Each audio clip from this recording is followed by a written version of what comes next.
اعوذ باللہ من الشیطان الرجیم بسم اللہ الرحمن الرحیم یا صاحب الجمال و یا سید البشر من وجهک المنیر لقد نور القمر لا يمكن الثناء كما كان حقه بعد از خدا بزرگ توئی قصہ مختصر جزا اللہ عنا سیدنا و مولانا محمد صلی اللہ علیہ وآلہ وسلم ما هو اہلہ یا رب لک الحمد کما ینبغی لجلال وجهک وعظیم سلطانک رب اشرح لی صدری ویسر لی امری واحلل عقدۃ من لسانی یفقهوا قولی رب زدنی علما رب زدنی علما رب زدنی علما۔ السلام علیکم ورحمۃ اللہ وبرکاتہ۔ میں حافظ افرا جاوید اسلام آپ سب لوگوں سے مخاطب ہوں اپنے یوٹیوب چینل انفینٹ اسلام میں۔ آپ سب لوگوں کو خوش آمدید کہتی ہوں۔ امید کرتی ہوں آپ سب لوگ خیریت سے ہوں گے، زندگی پرسکون، پر اطمینان اور ایمان بالخیر گزر رہی ہوگی۔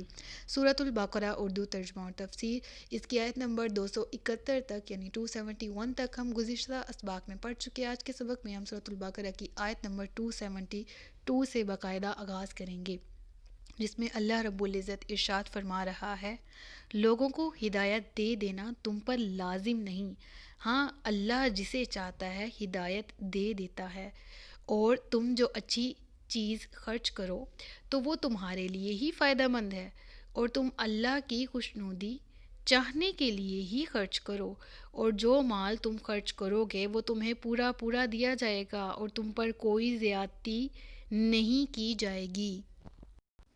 نبی کریم صلی اللہ تعالیٰ علیہ وآلہ وسلم کو اللہ تبارک و تعالیٰ نے جنت کی نوید سنانے والا یعنی بشیر، نذیر یعنی ڈر سنانے والا کس کا؟ جو نافرمان ہیں ان کو جہنم کا ڈر سنا کر، اور داعی یعنی دعوت دے کر، دین کی دعوت دینے کے لیے رسول اللہ صلی اللہ علیہ وآلہ وسلم کو مبعوث فرمایا۔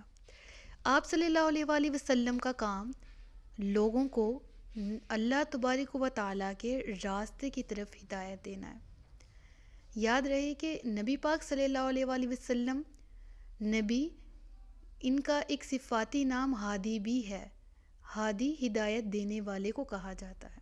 اس آیت میں جس بات کا ذکر ہے، ہدایت دینا تم پر لازم نہیں، آپ کے ذمہ کرم پر اے نبی یہ لازم نہیں۔ کیوں لازم نہیں؟ یعنی کہ آپ کا فرض دعوت دینے سے پورا ہو جاتا ہے۔ آپ نے دین کی تبلیغ کی، آپ نے کفار کو اسلام کی دعوت دی، آپ نے تمام لوگوں کو بتا دیا کہ اللہ تبارک و تعالیٰ کی فرمانبرداری کریں گے تو آپ کے لیے جنت ہے، اور اگر نافرمانی کریں گے تو جہنم میں جلائے جائیں گے۔ آپ بشیر بھی ہیں، آپ نذیر بھی ہیں، آپ داعی بھی ہیں، یعنی آپ دعوت دینے والے ہیں، اور آپ نے دعوت دی بھی۔ یہاں پر آپ کا فرض پورا ہو جاتا ہے، اس سے زیادہ جد و جہد کرنا آپ پر لازم نہیں ہے، کیونکہ رسول اللہ صلی اللہ علیہ وآلہ وسلم کا دل اس بات پہ بہت اداس ہوتا تھا کہ تمام کافر کیوں مسلمان نہیں ہو جاتے، یہ کیوں اپنے لیے جہنم کما رہے ہیں، کیوں اپنی آخرت برباد کر رہے ہیں، اللہ تبارک و تعالیٰ کی وحدانیت کا اقرار کیوں نہیں کر لیتے۔ یہ ہدایت کا بیج ہر ایک دل میں نہیں اگ جاتا، ہاں اللہ جسے چاہتا ہے ہدایت دے دیتا ہے، یعنی جو ہدایت طلب کرے، جو ہدایت کا متلاشی ہو، جو خواہش دل میں رکھے ہدایت پانے کی، اس کو ہدایت ضرور ملتی ہے۔ اور یہ منکرین، یہ کافر تو یہ ہر وقت ہیلے بہانے تلاش کرتے رہتے ہیں نعوذ باللہ آپ کو نقصان پہنچانے کے۔ تو اے نبی یہ کسی بھی صورت ایمان نہیں لائیں گے، ایمان اسی کو ملے گا جس کے دل میں طلب پیدا ہوگی۔ اس کے بعد مومنین سے خطاب کیا جا رہا ہے آیت میں، اور تم جو اچھی چیز خرچ کرو وہ تمہارے لیے ہی فائدہ مند ہے، اور تم اللہ کی خوشنودی چاہنے کے لیے ہی خرچ کرو، اور جو مال تم خرچ کرو گے وہ تمہیں پورا پورا دیا جائے گا، اور تم پر کوئی زیادتی نہیں کی جائے گی۔ یعنی ارشاد فرمایا گیا کہ جو کچھ بھی تم خرچ کرتے ہو اس کا فائدہ تم ہی کو ہے۔ ہمیں خطاب کیا جا رہا ہے اور فرمایا جا رہا ہے اللہ تبارک و تعالیٰ کی طرف سے، یعنی کہ دنیا میں خرچ کیا ہوا مال اللہ تبارک و تعالیٰ اس کا دنیا میں بھی بہت اجر دے گا، اور آخرت میں بھی ثواب کا بہت زیادہ ذخیرہ ہمیں ملے گا۔ لہٰذا جب بھی اللہ تبارک و تعالیٰ ہم سے مخاطب ہو کر فرمایا کہ جب بھی مال خرچ کرنے کی نیت کرو تو خالص اللہ کے لیے کرو، اللہ کی رضا، اللہ کی خوشنودی حاصل کرنے کے لیے خرچ کرو، اور اگر ایک ذرہ برابر بھی دنیاوی نفع حاصل کرنے کی نیت کی، تمنا کی، تو ثواب زائل ہونے کا اندیشہ ہے، لہٰذا ایسی تمنا نہ کرو۔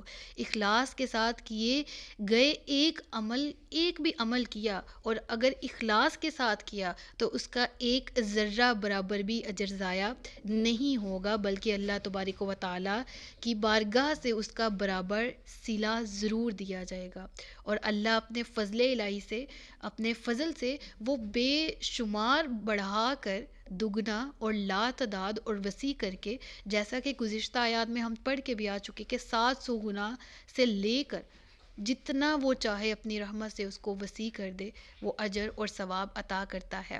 لہٰذا گزشتہ جتنی بھی آیات ہم پڑھ رہے ہیں، جو لوگ شروع کے اسباق سے ساتھ ہیں وہ اگر غور کریں تو گزشتہ 10 سے 15 آیات میں ہم اسی چیز کو بار بار پڑھ رہے ہیں کہ اللہ کی راہ میں خرچ کرو، اللہ کی راہ میں صدقہ کرو، اللہ کی راہ میں دو، نیت کو خالص رکھو، کیونکہ نیت ہی اللہ تبارک و تعالیٰ کی بارگاہ میں پہنچتی ہے۔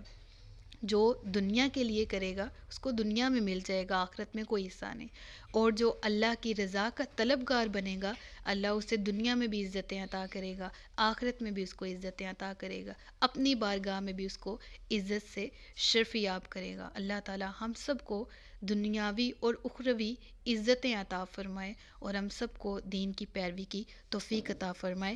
صدق اللہ العلی العظیم و صدق رسولہ النبی الکریم ونحن علی ذلک من الشاہدین والشاکرین وما علینا الا البلاغ المبین۔ سچ فرمایا اللہ نے جو عظمت والا ہے۔ مجھے دعاؤں میں یاد رکھیے گا، اپنا خیال رکھیے گا، اپنے سے زیادہ دوسروں کا۔ تاجدار ختم نبوت زندہ باد، پاکستان ہمیشہ زندہ باد۔ السلام علیکم ورحمۃ اللہ وبرکاتہ۔